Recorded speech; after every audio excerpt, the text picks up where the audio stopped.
Daniel, you're acting weird. Why are you refusing it so much? It's not like I'm refusing it. I'm just saying there's no meaning. No meaning? Why? Because, you can't go sightseeing here. You're just going to look into my room and see how messy it is. Or look in my fridge and see what I'm eating. And check everything, right? You don't have time to do touristy things like eating local food or seeing the famous tower. I'm sure that's how it's going to be. I'll just end up cleaning your room, doing laundry, and cooking. At best, I'll go shopping for dinner. I could at least stock the fridge. See? You're going to waste money on transportation to come here to do that. I'm making a good living in my own way. Don't worry. I'm an adult too. But if I go from Friday night, I can get all that stuff taken care of on Saturday. Then on Sunday, we can walk around the town and go home at night. I'd love to do something date-like once in a while. You'd have a hard time if we had a busy weekend like that. It's not like you have nothing to do. I'm thinking about you. Thanks for your concern, but it's not like I visit you every week, so it's not tough for me. Yes, it is. Of course it's tough. If you go to work on Monday in that condition, I'm sure you'll make a mistake. And if you do, you'll cause trouble for everyone around you. I don't want you to make a mistake at work and get fired or have your salary lowered. I don't want you to have to go through that. It's for your own good. You're even thinking about that? So, does that mean it's too hard for you to come over here? No, that's a different story. I deserve to have a hard time, and I'm relieved to be home. I can relax. And I get to do nothing on the weekends. I get to restore my energy. It's advantageous for me. It's not the same as when you come over here. Is that so? Something's weird. There's nothing strange about it. It's natural. There's a big difference between going back to our sweet home and being at a place where I'm working alone. This is a temporary home. But this home is a rent too. That's not what I'm saying. I'm not talking about renting or owning a house. It's our home, a place for both of us, a place to go home. But here is a temporary place, so I don't feel at home. I feel like I understand, but not really. Is that okay? Of course, it's fine. Anyway, you prefer to come back home, then I go visit you even if it costs money. That's what I mean. Besides, I heard from my colleague that if we work far from home and when we want to go back to our home, the transportation fee will be deductible as long as we file a tax return. So it's definitely a better deal, right? I didn't know that. Well then, it's better for you to come back. I mean, if you had said that from the beginning, I would have been convinced right away. Why have you been telling me all those weird logic or reason? I thought you knew too. It's not weird at all to me. Well, I don't know, but I get it. What's that? Which is it? I don't understand you. I don't know what you're thinking, but I understand that it's not strange to you. I don't understand completely, but if you insist, I won't ask you anymore. I'm glad you understand. This is definitely the best way. I've told you many times that I'd visit you, but every time you always have some weird reason or logic and refuse me. I've been a little worried about it. I wondered why you were so reluctant. Isn't that kind of weird? I was actually a little worried that you might have a girlfriend there. If you have a reason for wanting to use your deductible for transportation, that makes sense. You should have told me earlier. Wait a minute. You suspected me of cheating on you? That's stupid. There's no way I would do something like that. Right. You were thinking about the family. I'm sorry I suspected you for even a second. There's no need to apologize. If you understand, that's fine. Don't worry about that kind of thing anymore. Yeah, I love you so much. I can't wait to see you. I'm looking forward to seeing you when you get back. Me too. Well, good night. Now one problem is solved, but another one came up. Before Daniel went off to work away from home, we were considering buying an apartment.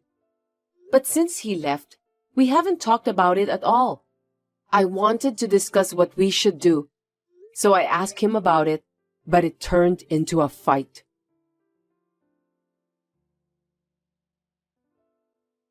Daniel, do you have any idea which place you want to live?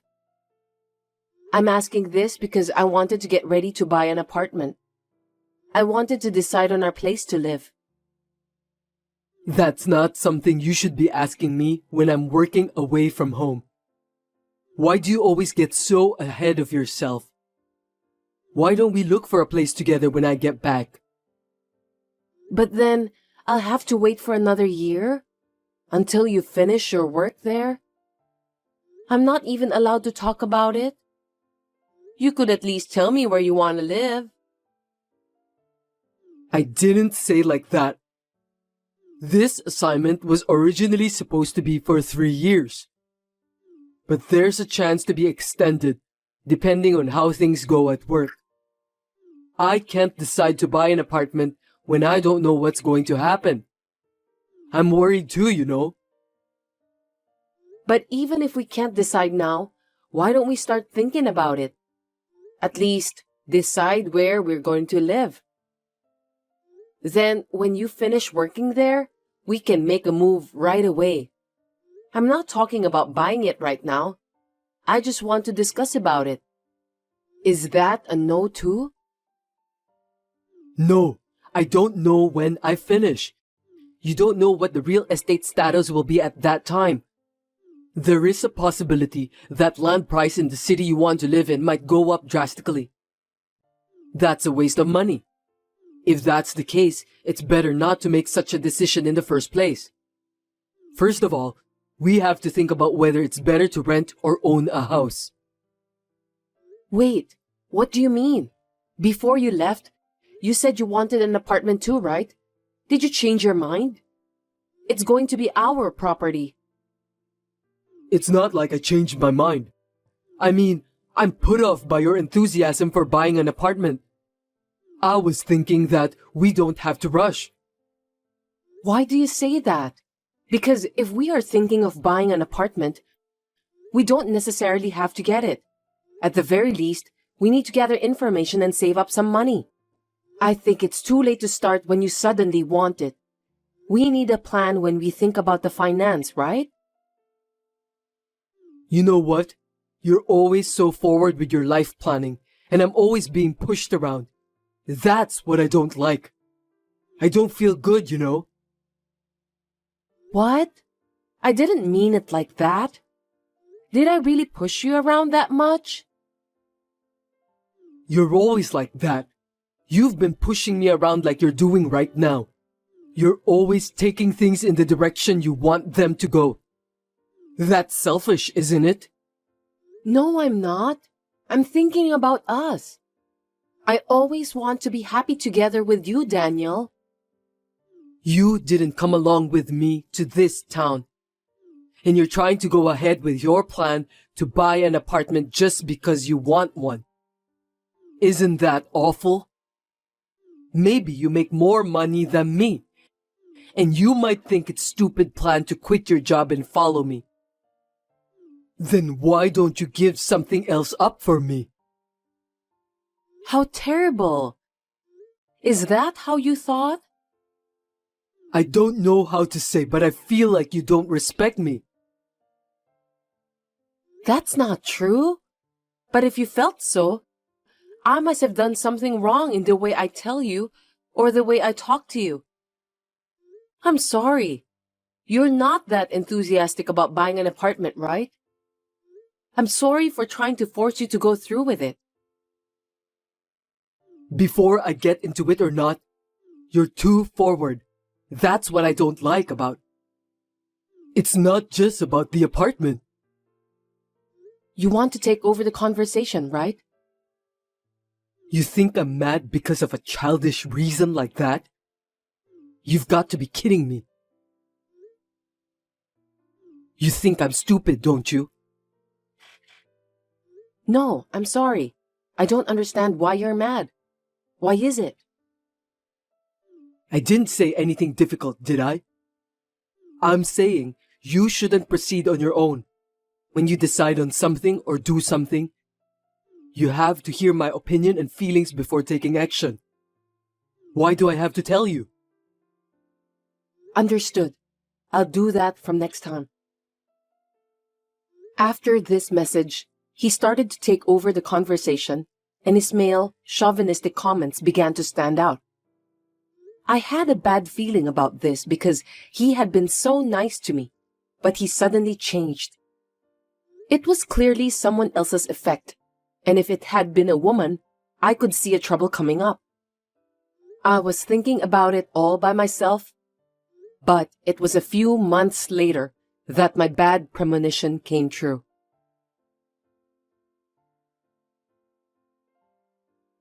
I'm sorry, I haven't been able to spend time with you. I'll be home early next Friday, so let's go eat out. The restaurant you mentioned the other day sounds good. Let's go there. Kate, what's wrong? Nothing. You just sent to the wrong person. What's going on? No, it's not what you think. Don't get it wrong. She's my colleague at work, Kate. We were planning to go out for dinner since it was a tough week. There's nothing personal.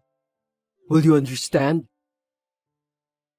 But last time, you said that your colleague are all men. It's different from what you said. Besides, would you say, I can be home early when you ask a woman out to dinner? You know, you only notice what I don't want you to notice. Stop using your annoying skills. I told you not to worry. You were cheating on me. That's why you didn't want me there. So that's what was happening. Now it all makes sense. Yeah, you're right. Bingo. I was cheating on you. I'm working my ass off too. Is there a problem? Unlike you, Kate is a super nice girl who stands up for me. She's not selfish.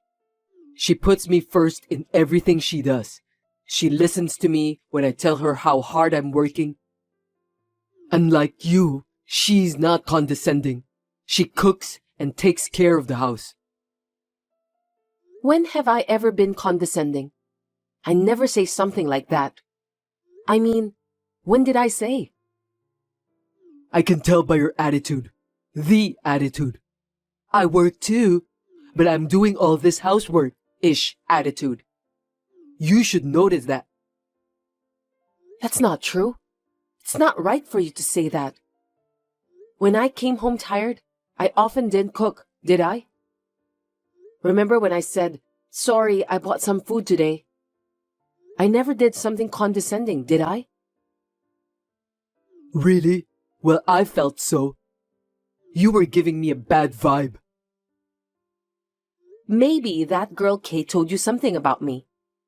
She kept telling you bad things about working wives and you believed her. You're so naive. You've got to be kidding me. Kate is not that kind of woman. She works to support her sick parents and earn money for her brother's tuition. There aren't any girls like that nowadays. Daniel, do you believe that? Of course I do. And like you, she doesn't work just for herself. She's a good girl, isn't she? I'm not just working for me. I'm working for both of us. I don't know if I can believe that. You can't believe me, but you can believe this girl? I think it's very suspicious. But I did my best to save up the down payment for our future apartment.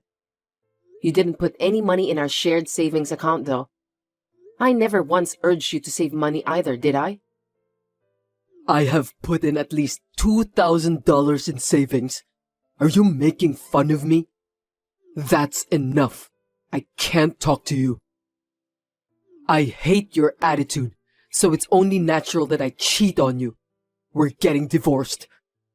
I'll take half of your property, $150,000. Understood? Give me a break. The next week, I received a response regarding the divorce, so I turned it in. It all happened so suddenly. I didn't really feel the end, but being mentioned by my parents and friends, I could finally feel the sadness and loss. I moved out of my room and went to live near my work. One day, I received a message from Daniel.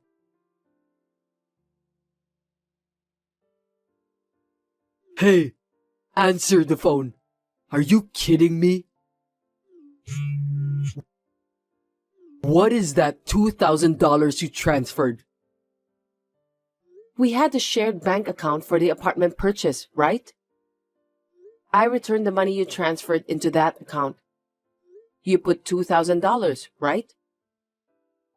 $2,000 is not enough. I told you I'd get $150,000 for the half of the savings and property division, right? I know you had a fund of $300,000 to buy an apartment. Now that we're divorced, we have to split it 50-50 as property division. So transfer the $150,000 to me. Aren't you misunderstanding? I don't have any money to give you. You can't play dumb with me. The money you saved when we were married is ours. So even if you saved it yourself, you have to share it with me. You can't pocket the money. Huh? You don't know anything? What?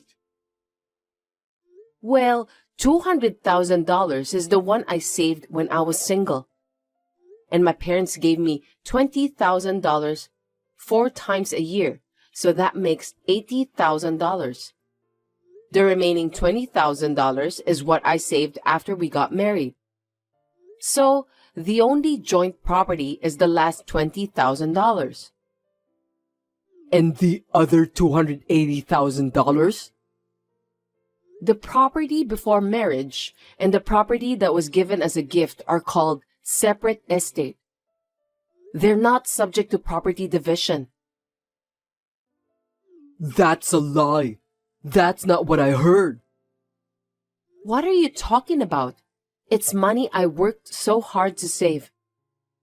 Do you have any idea how much I studied investing?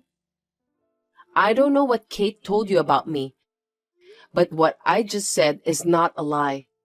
By the way, the remaining $20,000 is going to be used as child support. Do you understand? Your property is zero. Did you forget about the agreement? Seriously? What am I supposed to do? I'm broke. She didn't have enough money to start a business, and she was limited on how much loan she can take out. So I borrowed $30,000 on her behalf. Even if her business doesn't succeed, I thought we still have $150,000 from you. So I thought I'd have no problem at all. But no. What should I do? I don't know. Don't ask me. I can't help you. Sarah, I'm sorry. My bad. I'll apologize as many times as I have to. I'll get down on my knees or whatever. So, can I pay the child support in installment? Please? Huh? Do you mean you'll pay them in installments later? So you want about $5,000 for now as a division of property? Yes. $5,000 or $3,000 is fine. I'm begging you. I'm having a harder time paying off the debt than I thought. Please, help me. Please have mercy since we were a family. Huh? Don't be silly. Unlike me, she puts you first, right? Then shouldn't you tell about this to her first? I'm sorry I was so horrible to you at the time. I'm sorry. I was tricked by her. I'm sure you were.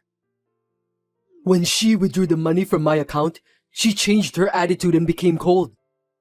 Now I lost contact with her. I was an idiot. I'm sorry.